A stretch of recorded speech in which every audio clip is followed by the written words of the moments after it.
So, talking about her shoes, yes, she had 60 pairs and they were all of different colors.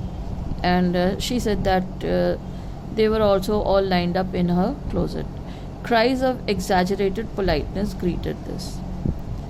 All alike.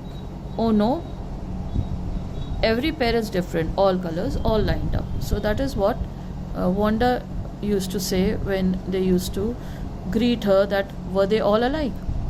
Peggy, who had thought up this game, and Maddie, her inseparable friend, were always the last to leave. Inseparable friend meaning a very close friend who cannot be separated.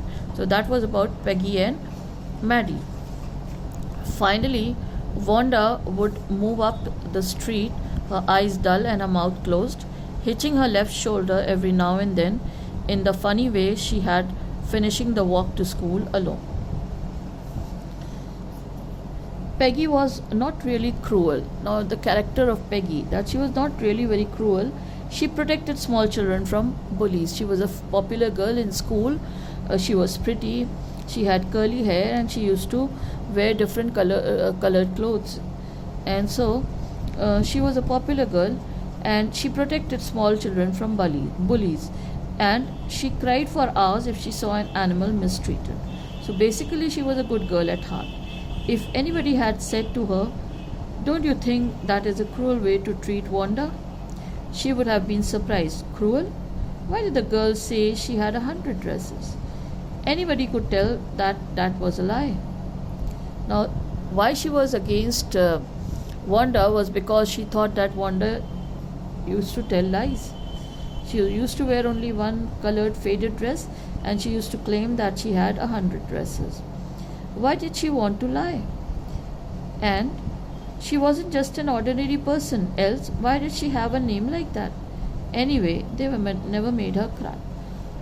So they never made her cry. One reason why she was made fun of was because of her surname also. That's Petronsky. As for Maddie, this business of asking Wanda every day how many dresses and how many hats and how many this and that she had was bothering her. Maddie was poor herself. She usually wore somebody's hand me down clothes, meaning second hand clothes, somebody who used to just give away her used clothes. So Maddie was also poor, but not to the extent to which Wanda was.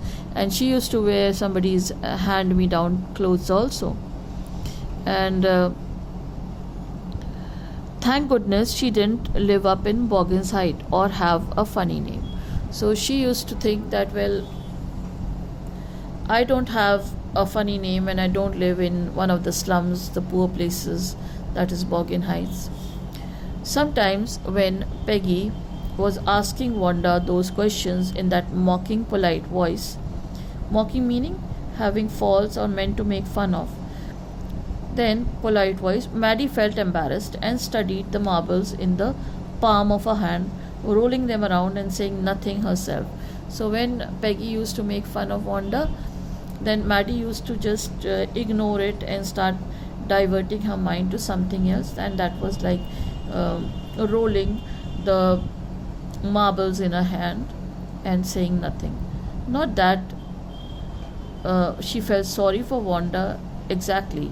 She would never have paid any attention to Wanda if Peggy hadn't invented the dresses game. But suppose Peggy and all the others started in on her next, she wasn't as poor as Wanda.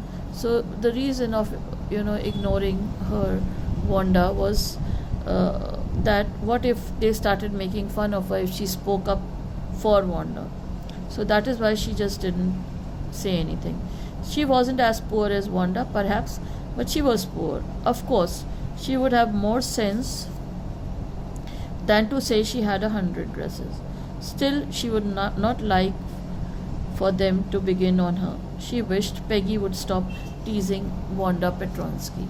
So she did not like it, but she didn't have the guts to get up and say something for Wanda. Rather, she kept quiet because she was also poor, and the next she did not have a funny name, she did not live at Boggins Height, but she was of the opinion that what if they started making fun of me also. So that is why she did not speak. So we'll keep it till here for today, and please go through the vocabulary and the question answers that I have given to you. Thank you very much.